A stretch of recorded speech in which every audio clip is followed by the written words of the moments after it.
Hi guys! So ito na po ang update sa mga nagpa-cycle sa atin ng saltwater AIO setup.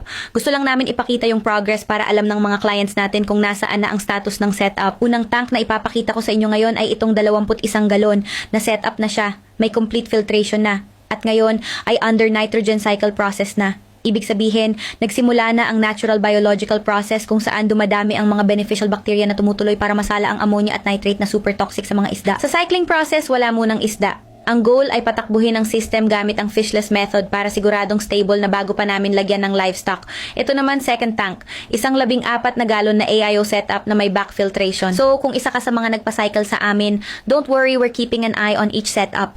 Lahat ng tanks na ipinapadala namin ay dumaan sa proper cycling process para hindi ka na mamroblema papagdating sa bahay mo. Abangan nyo pa ang updates namin sa ibang tanks na kasalukyang nakacycle na rin. Kung interesado ka rin sa ganitong setup, message us anytime.